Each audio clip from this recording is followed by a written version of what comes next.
在大海中央凝望着世界文化遗产的军舰岛，距离登岸的细船驻码头只有数十公尺。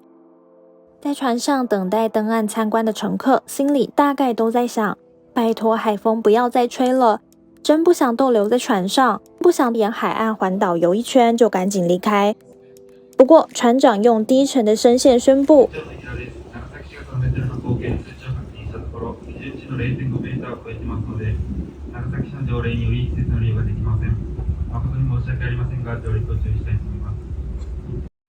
要登上军舰岛要合乎数个环境条件，例如风速不能超过秒速5公尺，海浪高度不能超过 0.5 公尺等等。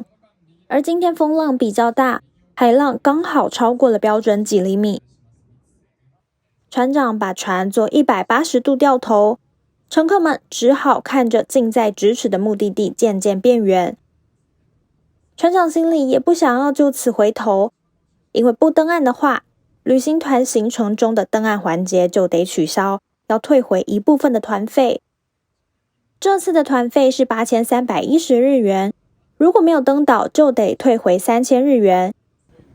根据过往的数字，每年大约只有100天合乎天气条件能够登岸，平均 3.6 天里只有1天合乎条件，成功率只有 27%。知道了这个数字之后，就能明白无法上岸其实是正常的现象。2022年北海道之船观光船沉没事件，共26人死亡和失踪。想起曾经发生这样的事故，为了顾及安全，没能登岛的遗憾心情也比较能够平复下来。解决未能登岸的方法非常简单，在船上立即预定隔天的航班，再挑战一次就可以，不需要拼上性命强行登岸。如果真的想要登上军舰岛的话，计划行程时可以在长崎市多留几天，而导演在船上办妥了预定航班和饭店，慢慢等待明天再次做挑战。最深日本本集是世界遗产真正价值系列，亲身尝试登上于2015年获得列入世界文化遗产的废墟端岛，又称为军舰岛。由上空俯瞰的话，可以找到10多座失去色彩的高层建筑。不少游客都希望一览这些近100年内落成的近代建筑，可惜这些都不是世界遗产所包含的建筑，岛上只有少部分地方具普遍价值。再者，日本政府想尽办法要让军舰岛可以登陆成功，最终世界遗产名称改为明治日本工业革命遗迹、钢铁、造船和煤矿，总共包含分布日本23个地方，军舰岛只是23个中的其中一个。明治指的是明治时代，19世纪末至20世纪初是关键，而钢筋混凝土构造的建筑物大多都是在之后的昭和时代落成的，而世界遗产核心部分藏在岛上隐秘的地方。本次主题局限于1/23的军舰岛，看看这个扑朔迷离的海中孤岛。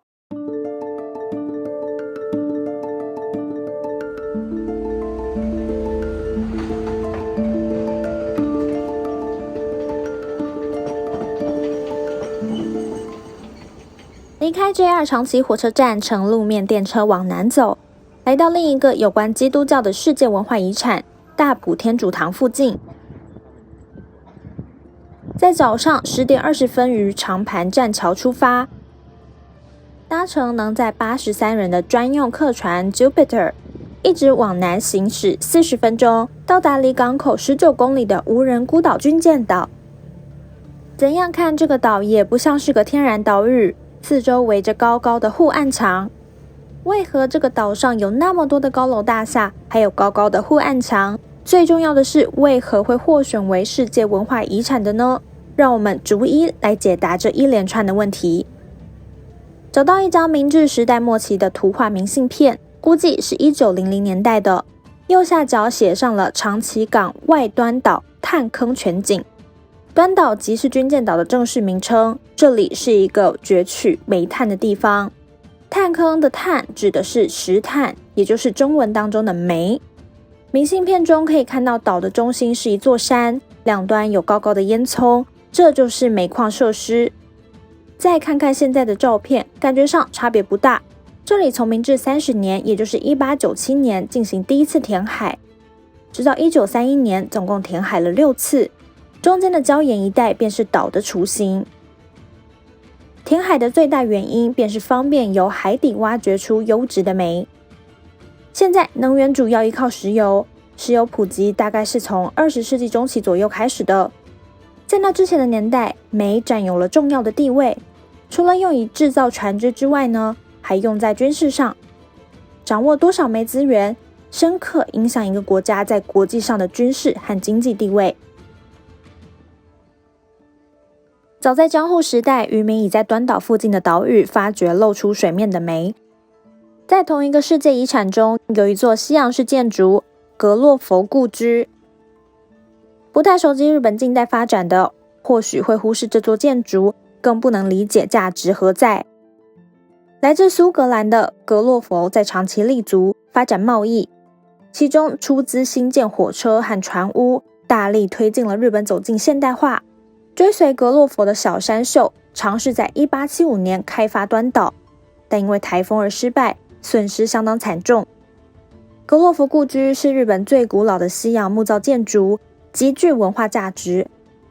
不要忘记，这座建筑并不是在东京、横滨、神户、京都等地。而关于明治日本工业革命遗迹，会在另一段影片详细做介绍和解释。1886年，拥有端岛的郭岛繁成功开凿了深36公尺的矿坑，利用以蒸汽推动的设备，高效率开采煤。端岛作为矿坑的历史正式展开，人们的欲望也在这一刻点燃起来。当时三菱已有在日本各地发展采煤和造船事业，于1881年收购了较北的高岛，接着在1890年以10万日元向郭岛孙太郎买入了端岛，自此成为了私有土地之后，端岛高速发展。三菱相继新建另外2个矿坑、制盐工厂、发电厂，铺设通讯电缆。天然的小岛已经丧失了原来的样貌，被人们铺上一层又一层的混凝土。贩售开采的煤利润可观，按耐不了膨胀的欲望，小岛的面积和人口也相应增加。乘观光船出发后不久，会看见对岸停泊了数艘防卫舰。本次不详谈，而把目标放在旁边浅绿色的巨型吊臂，这也是明治工业遗产中1/43。于1909年12月建成，现在也还在运作中。它位于三菱长崎造船厂，也和三菱这间公司有关。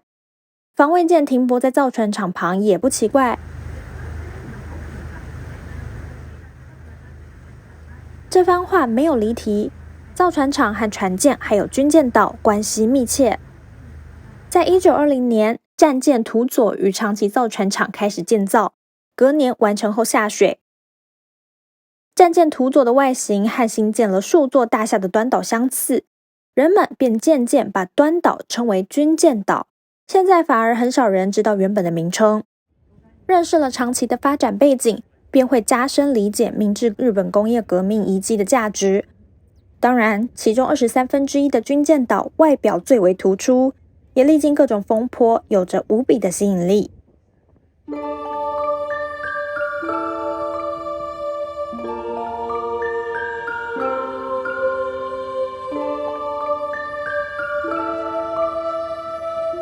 在远处找到军舰岛的踪影，首先看见岛的东北方，最靠近尽头的大型建筑物竟然是一间学校，名为端岛小中学校，高7层，于1958年落成，是钢筋混凝土构造建筑，屋龄超过60年。最初是6层，而于1961年扩建了1层。岛上只有这一间学校，所以小学和中学合为一体。而且岛上还有幼稚园，位于其他的住宅大厦里头。观光船一直沿着岛的东边前进，行程不会及时上岸，会先在海上环岛，环绕岛的外围慢慢欣赏。而船上的导游会详细介绍，可以先了解军舰岛的基本故事和知识，为之后的登陆旅程做准备。观光船两边都坐满了游客，首次驶进岛附近时，坐在左边的游客可以抢先欣赏，坐在右边的乘客只好隔着左边的乘客远观眺望。当然不用担心，观光船会改变方向，让右边的乘客也能近距离欣赏。乘客没有专心聆听导游的讲解，只管拿着手机连环快拍。岛的东面比较少建筑物，可以清楚看见原本的天然岩礁。在岩礁上的建筑物是3号楼，是高级职员宿舍，房间比其他的都大，还有独立浴室。居住环境和其他住宅大厦有明显的分别。整个军舰岛就是社会的缩影，而且岛的面积很窄小，外围只有 1.2 公里，长480公尺，宽160公尺。就算不想知道或想视而不见也很困难。学校旁边有巨型矿工宿舍65号楼，在海上看时只能看见整座宿舍的一半。呈 C 字形的宿舍总共有317户，是岛上最大型的住宅。幼稚园就是在这座的顶楼。所有住宅都没有电梯，妈妈每天要带小孩上幼稚园，强制性运动减肥，或许是一件好事。观光船慢慢沿着岸边驶到岛的西边，西边一般称为外洋边，外侧就是东海。住宅主要聚集在这一边，偏偏要将住宅区建设在外洋边，简直就是虐待。台风一来，状况不敢想象。就算没有台风吹袭，这段影像是在不能上岸的一天拍摄的，风浪比平常有大一些。观光船上下摇摆不定，坐在船上一点也不好受。在旅行团的网页上已有提醒，乘船前请先服用晕车晕船药。如果太自信没有听从提醒，恐怕换来痛苦的时间。还没上岸前就因为头晕不适，导致兴致大减。这次不能上岸或许也是件好事，下次服了药再乘船出海。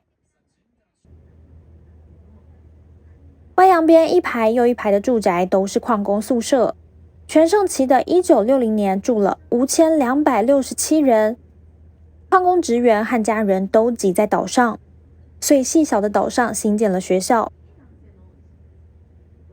上方像一间小木屋，是1号楼的端岛神社。原本外形是一间普通的神社，但历经风浪的洗礼，现在已经体无完肤，剩下一个小寺。另外，山上找到灯塔，颜色雪白，在1998年建成的。变成无人岛后，岛上已经再也没有亮起灯火，得要另外新建一座灯塔来为船只导航。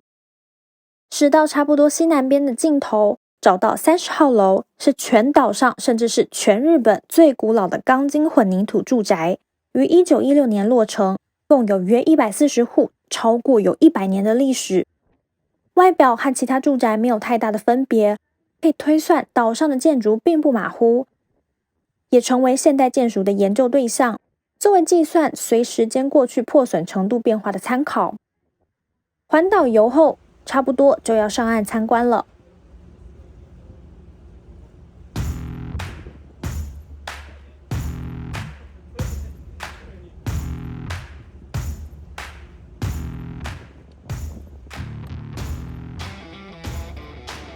在比其他日子更风平浪静的早上11点32分，船长做出了慎重的决定，将 Jupiter 靠近码头。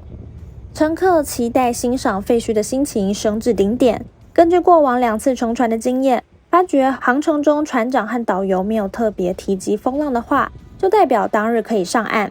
但如果有提及的话，就是要提早给乘客做心理准备，方便向乘客解释，减少遭到投诉。这时可以上岸，但风浪还是不小。工作人员再三叮嘱乘客，双手要扶在栏杆，不要拿手机相机拍摄。还说曾经有乘客刚买了 iPhone 掉进海中。走了一小段路，便来到第一个观光点。破旧建筑展现在眼前，整个岛上的建筑都有倒塌的危险。观光团是得到长崎市的特别许可才可以上岸。团员只可以跟随导游沿着观光路线游览，分别在岛南部3个观光点。第一观光点看到本来的岩礁，表面已盖上混凝土，在岩山上面的不用多说，是高级职员的住宅和设施。左边是7号楼的职员会所，里面有一个大浴场，而右边是3号楼的高级职员宿舍，每个房间均有浴室。其他职员和矿工只能用另外3个大浴场。岛上只有这5个地方有浴室和浴场，大概可以推测岛上面的地位差别。说了这么久，都没有怎么介绍到煤矿设施，以煤矿而驰名，却不介绍相关设施，有点说不过去吧。由这里看见的景色，尤其近海边没有建筑物的地方，其实在1970年代封锁之后已经没有太大的变化，为一片荒地。三菱在1974年正式停止煤矿运作，之后将相关的设施都卖给了回收产业废物公司，或者搬运到三菱在北海道的矿场。差不多在半年内已经搬走了各种设备，已经没有留下值得欣赏的机器。莫非来到这里只是看一些碎石？不用失望，只要专心聆听导游的介绍，或者事先自行查阅资料，便不会错过重要的景点。仔细观察前方类似闸门的混凝土建筑，排成一直线，就像安野秀明作品的一个情景。原本是输送煤炭到储存库的输送带，机器都被搬走了，只剩下支柱部分。右前方的小型建筑阻挡了视线，要到观光点的角落才能勉强看见，也因此不少人错过了这个绝无仅有的煤矿设施遗迹。逗留了一会儿，便移动到第2观光点，途中会经过2号矿坑栈桥，就是个较高而细小的房间，矿坑都由这里潜到地下数百公尺。看到以铁架来支撑着破旧的建筑，面前的2号矿坑有一条楼梯连接着，矿坑会登上这条生死楼梯，开始当日的工作。矿坑工作充满危险，随时遇上爆炸和倒塌，不知道能不能安全回家。生死楼梯现在有支架支撑着，各个建筑物随时会倒塌，尤其是遇上台风。而左方支架支撑的红砖墙，原为第3矿坑卷扬机式的外墙，把矿坑内的煤从数百公尺的地底运到地面，于明治29年，也就是1896年落成。重要的是，明治时代落成和运作，其他建筑内部都有支架支撑着。要保存整个岛上的各个建筑，长期是预计要花100亿日元以上。现在为了筹措资金，相当烦恼。前往最后第3个观光点途中，发现了一个小洞，可以看见海面。这里是搬运物资上岸或者上船的简单通道。作为孤岛，要不断依靠外界的支援，居民才能维持生活。如果大风浪持续，而且缺乏物资补给，岛上可能会发生暴动。从第3观光点可以看见右前方的小型建筑，是生产在海底煤矿使用工具的工厂。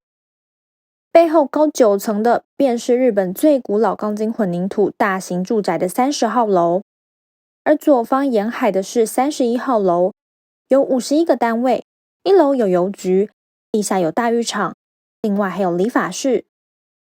30号楼的外墙随时间而剥落，这里最具有废墟气氛，也成为建筑爱好者的目标。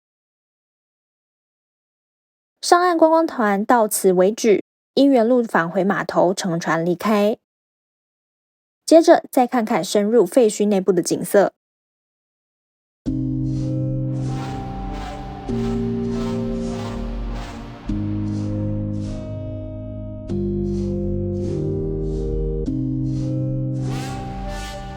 右方宽又长，中间弯曲的大厦，应该是31号楼宿舍，地下布满了木片等残骸。在1957年落成，超过60年历史。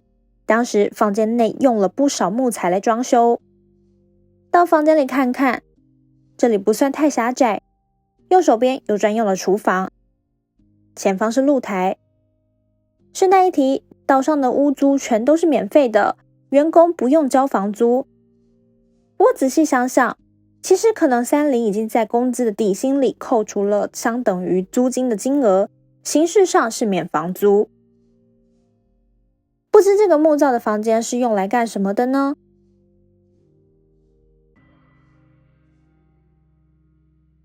日夜暴露在海风之中，金属已经完全生锈了。在屋顶可以看到端岛神社的小祠，看见前方屋顶长满了草。这个岛是一个岩礁，本来没有植物，而且用地不足，居民善用屋顶上的空间来种植物。例如在16至20号楼的矿工宿舍，在1965年于屋顶开了小农园，不久更在园内整理好水田来种稻米。不过屋顶防水性能不佳，农园只运作了2年便关闭。一出门口便是高高的围墙，这里情况更严重，地板都倒塌了。另一间房间布满了废木材，究竟这些木材是从何而来的呢？这间房间有新发现，遗留下一部收音机，还有一樽酒。右手边贴上了昭和时代的明星相片，越来越觉得仿佛置身在电玩《最后生还者》里的世界。岛已经封闭了近50年，部分地方保存了当时居民生活的痕迹。1972年以虞美人之花闯进日本乐坛的陈美玲，也获得军舰岛居民的欢迎。虽然是一个孤岛，但当时居民生活素质并不低，几乎每家每户都有电视机、冰箱还有洗衣机。普通的矿工每月工资相等于现在的60万日元，是现在大学毕业生新入职时的3倍。工人每晚和家人边吃晚饭边看电视播放的音乐节目。在左边48和51号楼和右边16至20号楼之间，找到地狱楼梯和端岛银座。地狱楼梯不用多做解释，要登上长而急的楼梯，累得像是身处地狱。而端岛银座一到傍晚和假日，小贩便在这里摆卖蔬菜和杂货，场面热闹。岛上最大型住宅的65号楼在学校旁边，从这个角度看，便能清楚了解整座大厦的外形。这栋楼于第2次世界大战期间兴建，当时因为国事需要制造大量能源，1944年岛上工人超过2000人，住宅的需求上升，造就了兴建超大型住宅的背景。初落成时只有7层，之后增建为9层，有别名为报国寮。不过最终日本于太平洋战争中战败。学校内部保存的比较良好，教室里的桌椅没有完全破烂，黑板上还遗留着往岛上探险人士的粉笔涂鸦痕迹。当时的学生创作了军舰岛荒废的模型，预言自己家园的未来。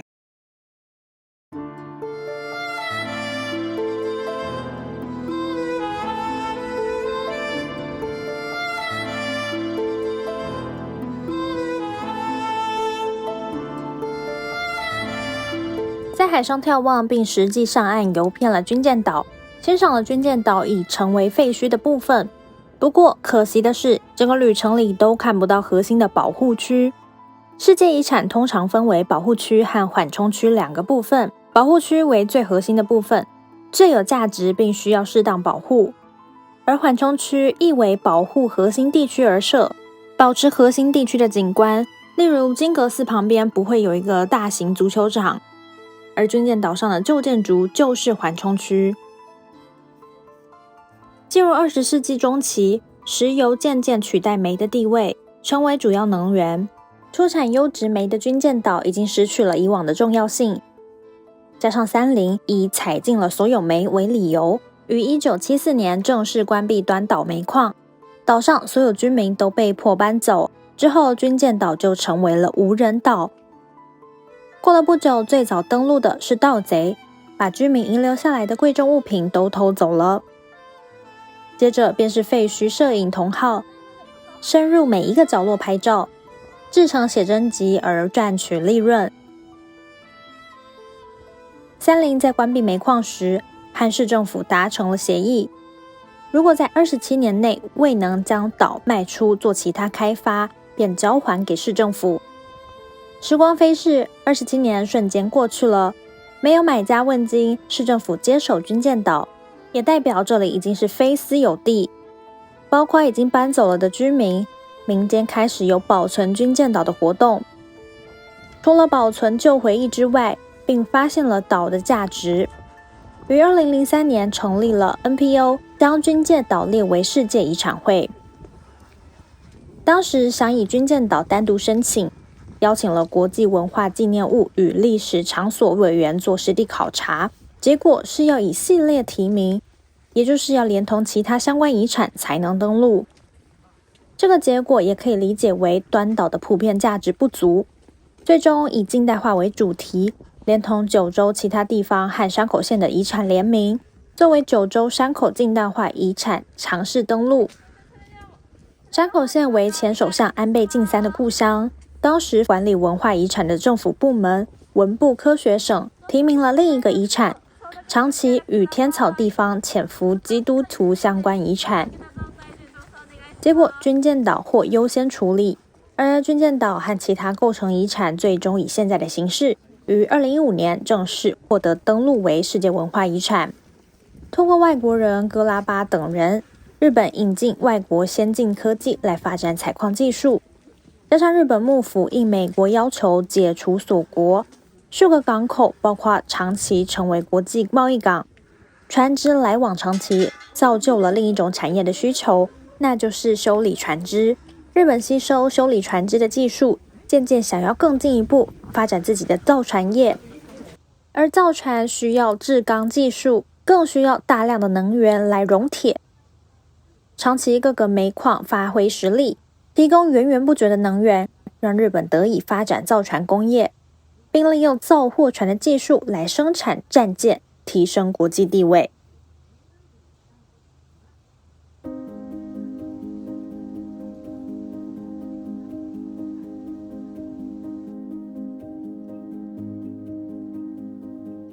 军舰岛的历史看上来是一个美好的发展故事，然而为了登录为世界遗产，偏重于欧洲价值观。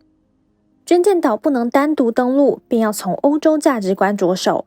日本从欧洲引入技术来发展自己国内的科技和经济，这便容易符合欧洲定的游戏规则。仔细看看23个构成遗产，军舰岛算是最具特色和知名度的。